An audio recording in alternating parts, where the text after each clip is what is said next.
Britain is an island, surrounded by a cold and unforgiving sea. For centuries it protected us from attack. But to prosper and thrive, we would need to do more than just hide behind her saltwater shield. Britain needed brave men, willing to venture out into the unknown, and she needed good boats to take them there. I've spent my life at sea. Now I'm going to take passage on 6 boats that together tell the story of modern Britain. Built for exploration, war, industry, and our very survival. These are the boats that built Britain and changed the way we live forever. This time, I'm setting sail on a boat that fed millions. A fishing boat, a Scottish Fifee, the Reaper. In the 19th century, Britain's population was growing fast. The country needed a source of cheap, abundant food. The seas around Scotland were full of it. All the fishermen needed now was a boat fast, powerful, and safe enough to bring that food to shore.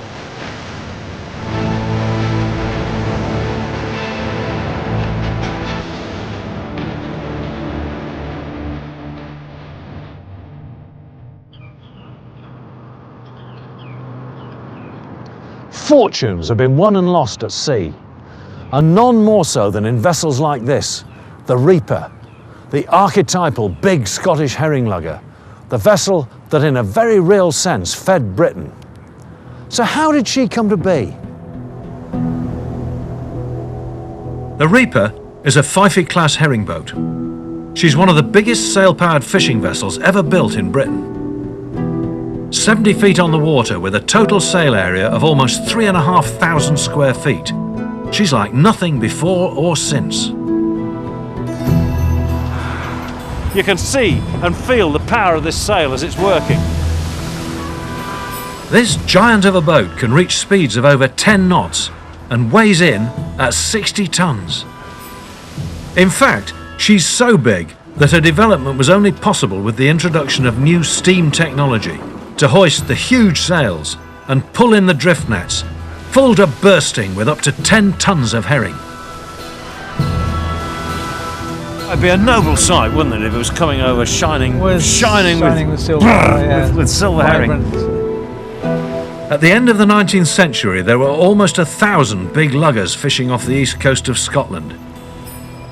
Now, only the Reaper remains.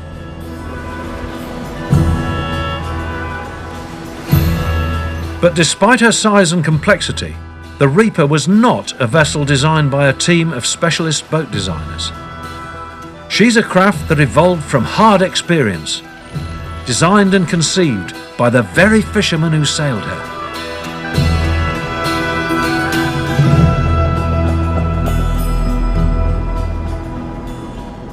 But to understand how the Reaper came to be, you have to start not at sea, but inland. 1792 is known as the year of the sheep in the Scottish Highlands. Wealthy landlords decided they could make more money from wool than from their tenant farmers. So they forced them off the land and down to the coast. Unable to make ends meet on their new, smaller farms, many went searching for a different way to feed their families. I'm walking down to these shoreside crofts for the first time this morning, and I'm thinking, what on earth must it have been like for the first guys to do this? As I look around, I see land that holds little promise, and away in front of me is the North Sea. Not a good prospect. But what those farmers soon realised was that out there, off the Dogger Bank, the waters were teeming with millions of herring. And with little land to farm on, they would have no option but to learn to sail, to get out on the deep. But they were going to have to take their lives in their hands, because these are some of the most dangerous waters in Britain. I've had nights out there with the sea out of sight of land, shallower than the height of my mast, and breakers all around me, and known I've been in the wrong place. And I've been fortunate to survive. I shouldn't have been there at all. I should have been off the Dogger. And so should many a fisherman before me who didn't make it off the bank. It can be a desperate place. But it can feed you too, and it can feed your family. And, given the chance, it can feed the whole of Britain.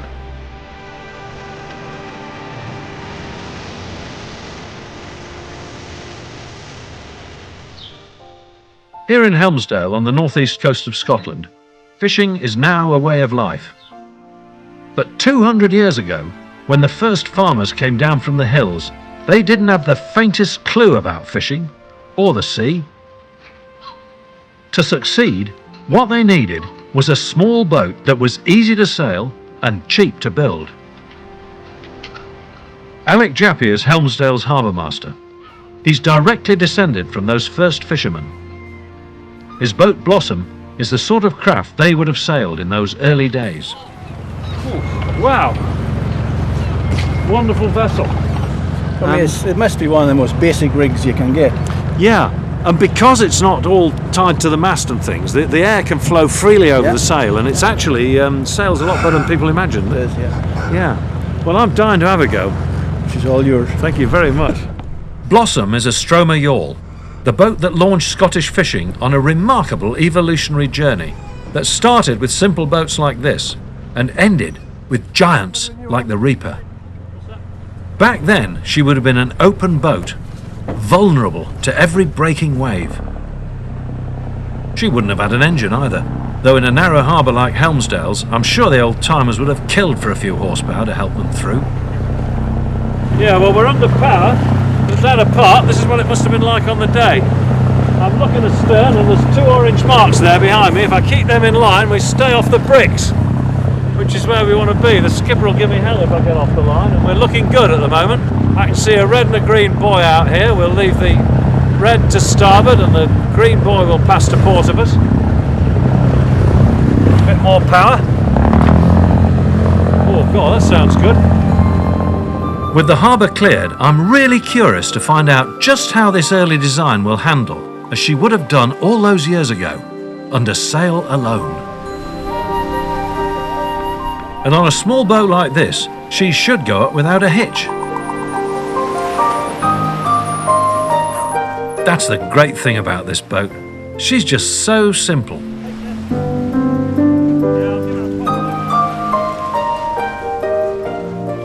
So what we've got here is the simplest of all rigs. We've got a simple 4-cornered sail that vernacular sailmakers would be able to build without any difficulty. It's controlled by a rope called a sheet on this corner. The front bottom corner is simply hooked to the bow of the boat.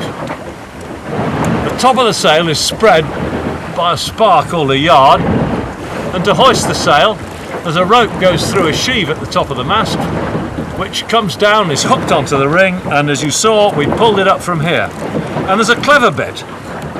This mast is effectively unstayed. There's nothing really holding it up at all. But once the sail is up, it's held up by the very rope which pulls the sail aloft. This rig has got to be the cheapest rig that you can have, and yet actually it's one of the most efficient, because that sail just sits there and the breeze blows round it, and as it blows around it, it blows faster around the back of the sail than the front, and because of the mysteries of science, the boat is lifted in that direction. It couldn't be simpler. Cheap, simple but effective. It's the perfect boat for a farmer who's had to turn his hand to fishing and is finding his way out on the water.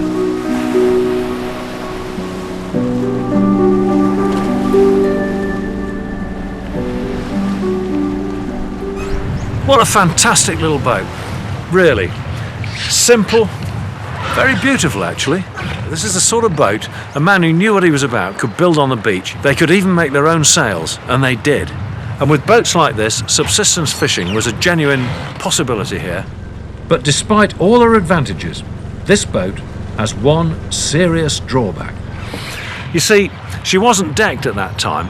She was very vulnerable to heavy weather. Really, they were limited completely by their size. If you want to fish more adventurously, make more money, you need a bigger boat. You've got to go further offshore. And of course, as soon as you do that, danger is lurking under every storm cloud. Taking Alex little Stromer yawl out on a sunny day is one thing. To do it willingly in a gale could be seriously dangerous. The North Sea is infamous for its steep breaking waves. It only takes one big one to swamp an undecked boat and send her to the bottom. But there were fishermen willing to risk everything to pull fish from these waters. It shows how desperate these people were, and the death toll was becoming horrendous. In one single night of tempest in 1848, 100 fishermen lost their lives, leaving 47 widows and 161 children behind. There's an account here from the Aberdeen Journal from 1848. From the preceding accounts, it will be seen that it is impossible to give at present a correct estimate of the total loss of life within the districts visited by the gale. Upwards of 40 individuals have perished on the Aberdeen and Kincardineshire coasts, while we already have certain intelligence of more than 50 having been lost on those of Sutherland and Caithness. It is shocking, isn't it? The numbers of people, fathers, sons, who just died out there in one night.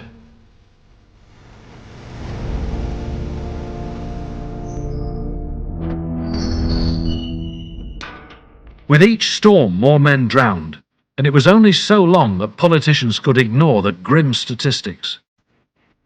In 1849, they decided to act. A comprehensive study of the state of Scottish fishing was made, with the findings written up and presented to Parliament.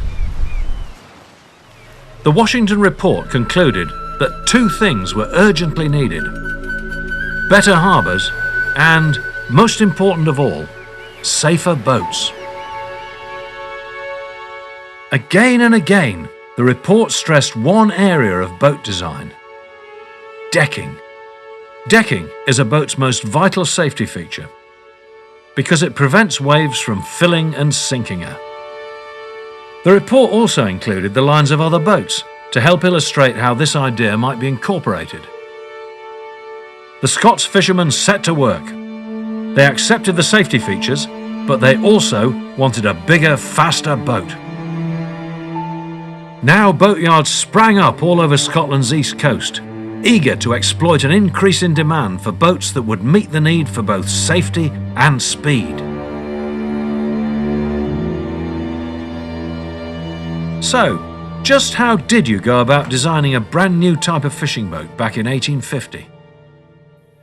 You think, new design of fishing boat? Well, they're going to go to a designer, aren't they? Some genius with a pen is going to draw a wonderful plan, like you see in the books, of a fishing boat. It's different from anything else. Well, that's not how it was.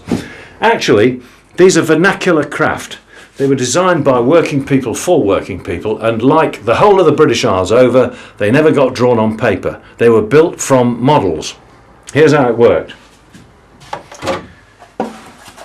This is a half model. And the way it worked was this. The boat builder and the fisherman got together. They might well have done it in the church hall in Scotland. In the south of England, they probably went to the pub. But they talked about the shape they wanted the boat to be. And then the builder actually built a model of half of the hull, just like that. And he showed it to the fisherman and he said, "What do you think of this?" And the fisherman eyeballed it. He had a look at the shape. He could see everything he wanted to see. And he said, "I think she's a bit fat aft. I think you need to do something about that." So the builder went away, got his sandpaper, fined the boat away, or maybe glued a bit more on, smoothed it up again, took it to the fisherman. "What do you think now?" "Yeah, she'll do." For generations, that's how Scottish fishermen had built their small boats. And now, the Washington Report had made clear that these boats were no longer up to the job. Yet these same methods of design and construction produced a thrilling new design: huge, fast and safe. The Fifee. This is the basic model for the hull of a Fifee, like the Reaper. She looks very bluff and ordinary, doesn't she? It's only when you look at her end on that you see the beauty of the lines. Look at these lovely curves here, the sweetness of the way the water's going to flow off that. and the staunch, aggressive chin sticking out there. That's going to meet the sea. There's a lot of boat in the water there, and that's going to make her safe, but she's long, and she's lean underneath, and that's going to make her fast. But the real test of any boat is when she's launched and takes to the sea. And finally, I'm lucky enough to sail on the Reaper, the biggest Fifee ever built. I've been invited on board by Robert Prescott, a maritime historian, who spearheaded the restoration of Reaper to her former glory. She's absolutely huge, isn't she? Well, she is, yes. Can't wait to get out there. Come a long way for this. Right.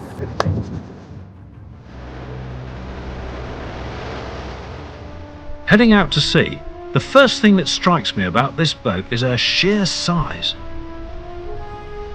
As the 19th century progressed, herring became such an important food for the whole of Britain that the government offered a financial incentive to any Scottish fisherman building a boat over 60 feet.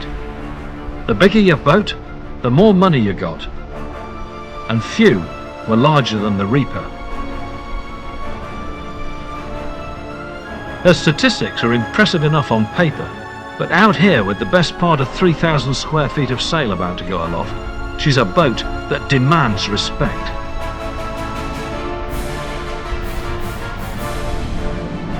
Right down on the deck here is one of the biggest piles of canvas you'll ever see on a fore and aft rig vessel. This is the biggest lugger probably in the world. I'm hanging on to the main halyard here that's going to pull up this great big sail in a minute. There's another block aloft, and this piece here is the hauling end of the rope. This is what, in a smaller boat, a couple of guys would get hold of, heave away and lift that sail. But you can't do it on here. It is too much. And that was always the limiting size on sailing luggers. So how did they hoist the sails on a boat the size of the Reaper? The answer was a new technology that revolutionised Scottish fishing and allowed the boats to get even bigger. Steam. Hoisting the Reaper's mainsail would have been a back-breaking job for the whole crew, an unthinkable task in a heavy sea. But by harnessing the power of the steam capstan, it became a simple operation carried out at the pull of a lever. Our man here is hoisting the sail using that capstan. A lot of load coming up on the halyard. The yard is slowly going up the mast. There's a guy at the foot of the mast there who's controlling the front edge of the sail. He's controlling it because otherwise it's going to go absolutely berserk. As it is, it's gone up remarkably under control. I'm most impressed by that. I thought it would be much more chaotic, and it's not. And the tension is starting to come on now. If we watch the front edge of the sail, we'll see it sharpen up as the load comes on the capstan. Here it comes. The sail is filling. The boat is bearing away slowly from the wind. And, well, we're off.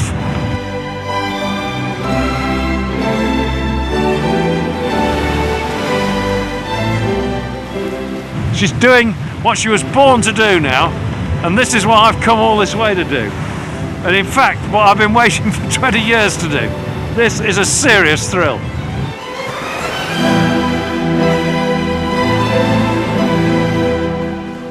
Capable of over 10 knots, boats like the Reaper could now travel over 200 miles in a single day, opening up new fishing grounds all along the east coast of Britain.